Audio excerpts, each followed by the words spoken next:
Alrighty, guys, welcome on in to the latest episode of a special Even in Cleveland We Know Poker. I'm Josh. This gentleman to my right, the winner of the 2025 You're Cleveland gonna say Music. it every time. I'm going to say it every time All because right. it's a good brag. My co-host, the winner of the 2025 Cleveland Music Awards, Best DJ, DJ Makrius is in the house. What's up, gamers? Later on in the show, we will touch on a poker legend we lost today, and also an innovative new. Oh, geez, you had the volume all the way up again, just like Dan. What do I do? No, you're fine. We'll talk about an innovative new poker thing going on with the Triton Poker Series. But let's first start with the news that came a couple weeks ago, I believe it was. The Lodge Card Club in, I think, right outside of Austin, Texas. I think It's like the biggest poker card club in Texas, isn't it? Yes. They were raided by authorities. Ice don't stop nowhere. They even come to the poker clubs. I know, right? But yeah, what we know so far is the raid first started on March 10th. And the next day, Doug Polk, who's a pretty famous poker player and social media, he does a lot of stuff on social media as well. He's one of the co-owners of it, isn't he? Yeah, also co-owner of the club. He addressed the controversy. He's basically focused on transparency, cooperating with the law enforcement officers, and then he also assured that the players' funds were safe. Also, I think that same day, there's supposed to be a WPT event, the wild card event that they had scheduled. That was postponed. That was scheduled for the 13th through the 15th. On March 12th, there was some reports of money laundering. And Chris Porter, who is the Texas Alcoholic Beverage Commission thing, I guess, lead in, I'm missing a word. Yeah, that guy.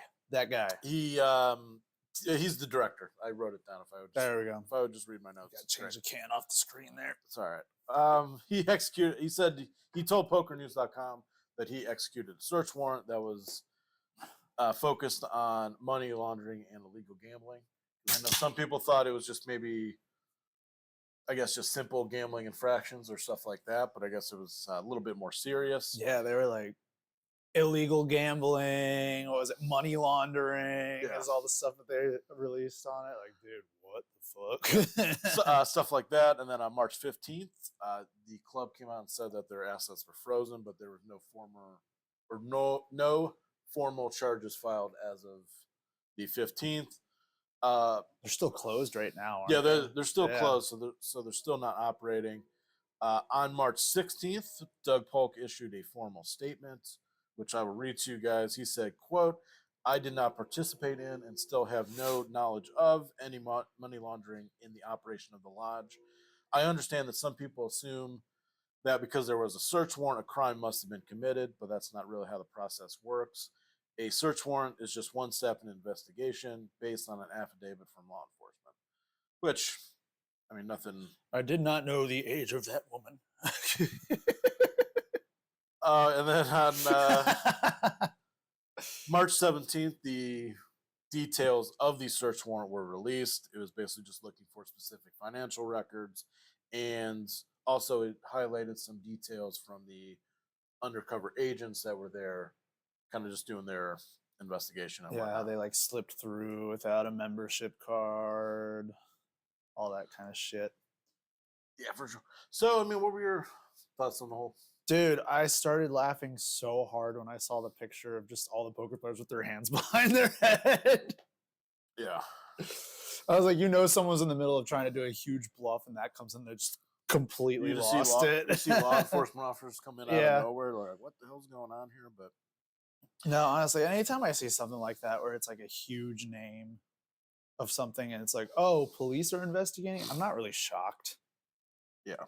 Usually where there's money, there's something fishy going on. But I'm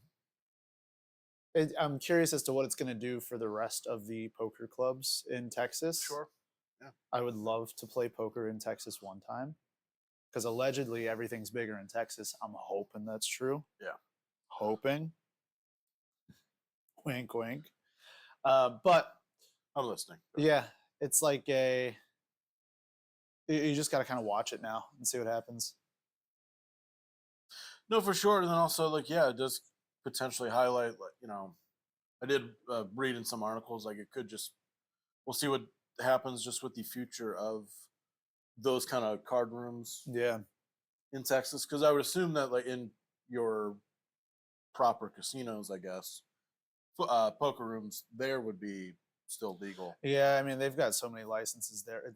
I think the whole thing that brought it into terms was the gambling portion of it, because card rooms versus casinos are like different because they'll argue that it's like a skill and a sport versus straight gambling. Yeah. Whereas casino, you've got all of your bases covered there, whether they're gambling or not. That's what they're there for. So they can have the liquor license, they can have whatever they want.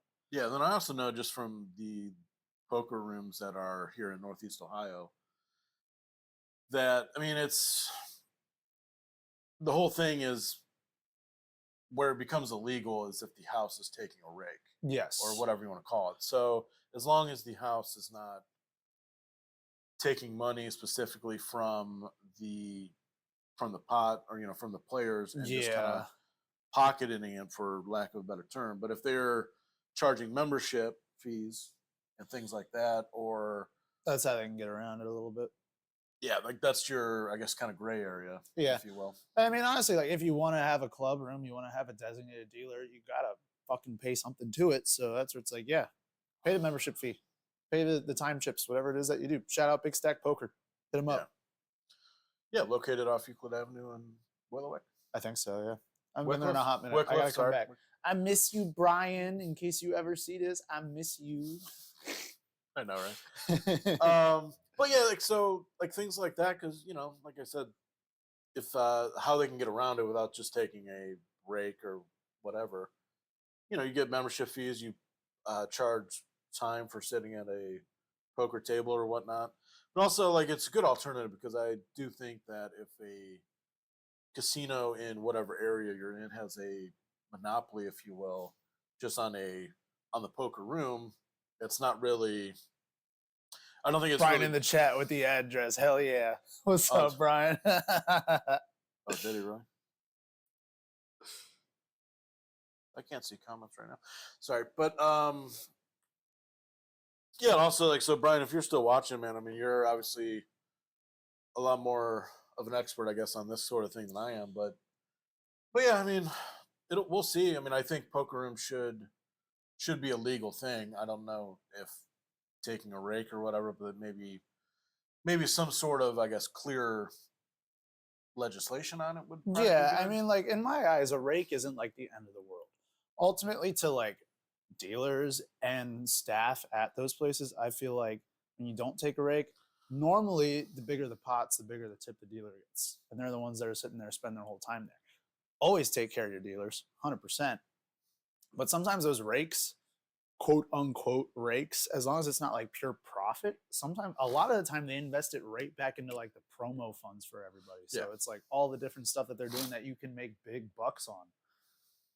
Yeah, Yeah. Brian's already shouting out some of the promos going on right now. Yeah. And so, but also, like, if they take money out of the pot or whatever, like you said, if they just put it right back into the promo fund, like some poker clubs, specifically the one that Brian works at, like, I know that they do a lot of good promotions, and I'm sure Brian will Yeah. shout out all of them or whatnot. But And all theirs is like membership based and stuff like Yeah. that. It depends on what you buy in for. They do like dealer bonuses and stuff like that you can buy in extra for during the tourneys and stuff like that. Like that's how you build the stuff. The for rake, sure. it comes into where the money's going in my eyes. If it's going straight to profit for, like casinos and stuff like that, they're making enough money. Who gives a fuck? Like, That's what I mean. But also, like, for them, the poker room is not. It's not obviously the most profitable Yeah. thing that they have there. But also, poker's a very popular sport. I also think it brings people in or whatnot. But also, like, having good competition, whether it's at a specific casino or if you look into some of the poker clubs that are out and about in Northeast Ohio. Yeah. Which, I mean, there's plenty of them that I know about, of course. Just like, Big Stack Poker, like Yeah. you said, and so on. So we'll see. I mean, I know it hasn't gotten anything like that in Ohio yet. I haven't heard of any non-casino poker rooms kind of being in trouble or whatnot. But I mean, we'll see what happens. Obviously, with the lodge, because I mean, they were, like you said, I think they're one of the biggest, if not the biggest, poker club in Texas. Yeah, the lodge. Yeah. Yeah. I think I read. Yeah, they're like the biggest one. I've only been in a few card clubs, and everything that I've heard about this place, I imagine you walk in and it looks just like a mall filled with poker tables. Like, I imagine it's huge. Well, like I've seen some picture of it. I mean, of the lodge specifically, it kind of just looks like almost like an open warehouse where you just have 20, 30 tables, I think it was. So, Yeah. So, ESPN update. Ba-na-na, da-na-na. But yeah, so like I said, we'll see what happens from there. The next thing we were going to talk about, I just read this today, actually. So, Triton Poker, they're coming out with a new way to kind of help out with the slow play, Yeah. Yeah, you Or sent like that a- to me. like pace of play, and so they're calling it Triton Tempo. Triton Tempo. Yes. So what they're trying it out of the Triton series in Jeju, South Korea. I think that's how you pronounce it. But Something like that. yeah, so basically what they're doing is a lot of you may have seen like a lot of different poker rooms or whatever using time chips Yeah. or like poker tournaments, etc. But now they're going to use a time bank, is what they're going to call. Or basically, you get a certain amount of time, and that's all the time you get for like the specific tournament or whatnot. Yeah. And So, so it's basically akin to how like chess is. So you get a certain amount of time in chess. You know, like once you make your move, hit the clock hit or the whatnot. clock. Yeah. Yeah. So in layman's terms, if like Brandon's watching this right now, if you've ever watched a poker highlight and you see someone with a really tough decision, whereas you with all the information, you're like, oh, that's what you should do here. But they throw something, they're like, oh, he used a time card. It gives them like 30 extra seconds before they can make a move, before their hand is just automatically folded.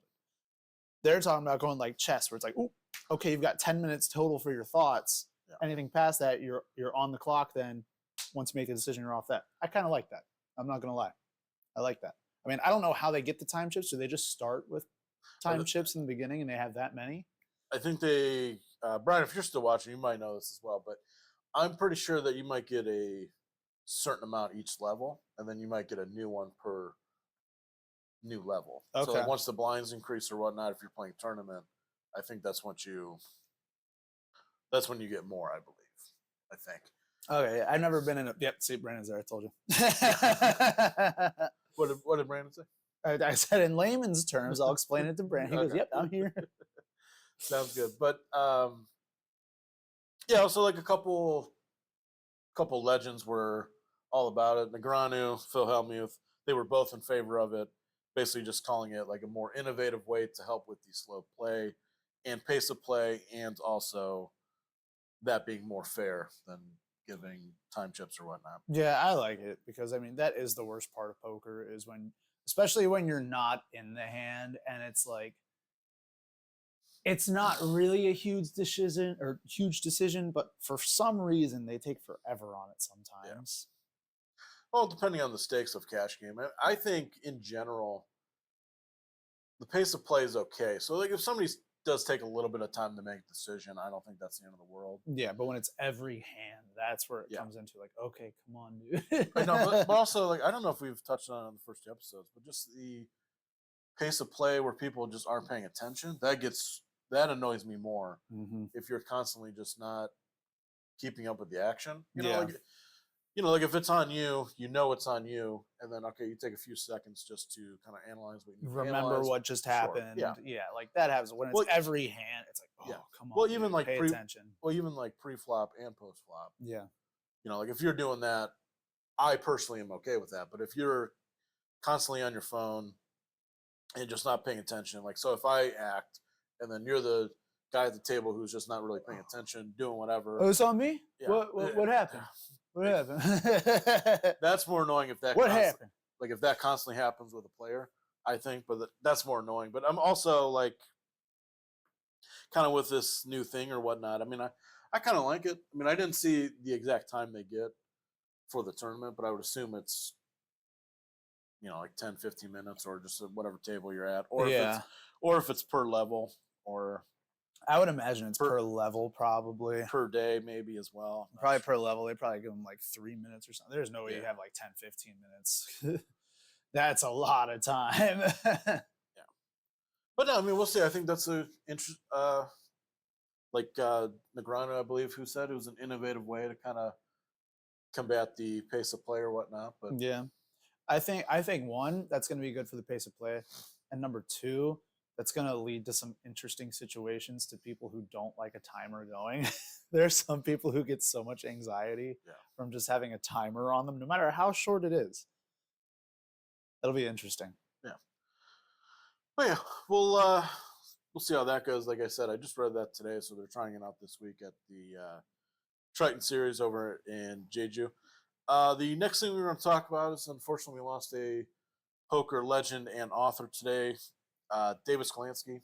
Pour some out. I'm Pour just kidding. I'm not going to pour it on the floor. If you wanted to, it's fine. We'll fake pour it. Fake pour. We'll cheers. Cheers to him, of course. Legendary poker player and author. He was the author of 18 books, including one of them called The Theory of Poker, which Yeah. is widely regarded as one of the best poker strategy books to ever be written. Haven't read it yet. I guess it's on my list now. And yeah, I mean, I should probably read it too, so I become decent at poker, of course. But Dude, come to one of my games. We got a home game tonight. no, I know. But actually, we're doing a MLB season preview show later. Oh, tonight, hell yeah. Hell yeah. So Go quick shout, O's. still a quick shout out on that. Go who? Go O's. I'm an Orioles fan, man. But yeah, like I said, Oh, sorry. Go Guardians. Go Guardians. there you go. But yeah, nicknamed the mathematician, 2-time World Series of Poker bracelet winner. Excuse me, over 1.4 million in earnings lifetime, and then including a third place finish at the Borgata Open in 2006. If I had $1.3 million, that would be so cool. I don't know. We'll get there one day. One day, hopefully. Yeah. Hopefully. Especially, yeah, we could probably. It'll be when the 1.3 is the minimum wage, right? Right. But yeah, RIP to him. Like I said, one of the widely regarded as one of the best poker authors of all time, including The Theory of Poker, one of his books that I think he wrote way back in 1978. He And made so- the big fold. But yeah, lastly, let's do our player focus this week. Who we got? We have the one and only Poker Brat, Mr. Helmuth. Phil Hellmuth. Listen, I know he's very what's the word? Very Particular, no, well no, spoken. very divisive, but there's another word on either way. Well, like I said, Yeah, there's a word. There's a word for him. What it is, I'm not sure. I'm not sure what I can say on Facebook no, Live. well, no, there's many words for him, but I'm just saying he's very divisive or whatnot. But for me, I think he's one of the best poker players of all time. I would say yes, with an asterisk behind it. Tournament, he's very good. Yeah. Cash games, oh, I see him fold like paper. Dude, like, I don't know what it, like it's. I think it's because tournament is focused on the long run. There's a finish line. Yeah. Whereas, like, tournament, you have to survive. You just have to prey on the weakness of your other people who are getting desperate with short stacks, and that's how he got so successful, because he can make these reads, figure out who's making a desperate move, and if he has a hand strong enough to call it. Whereas cash games, you're just trying to build your stack up as much as you can instead of protect it. Tournament, it's all about protecting your stack. Cash game, it's how can I build it up? How can I make the most money possible or whatnot? No, you're right. He might be the best tournament player of all time. Of course, record 17 World Series of Poker bracelets. Most recent one coming, I think it was 2023. Damn, still going too. Yeah. That's insane. Still going. I mean, he was. I think he won the main event back. I think it was '89. I believe. I wasn't alive yet. It's all right. No, let me look that up real quick. I know he was. But yeah, I think tournaments definitely a very strong player.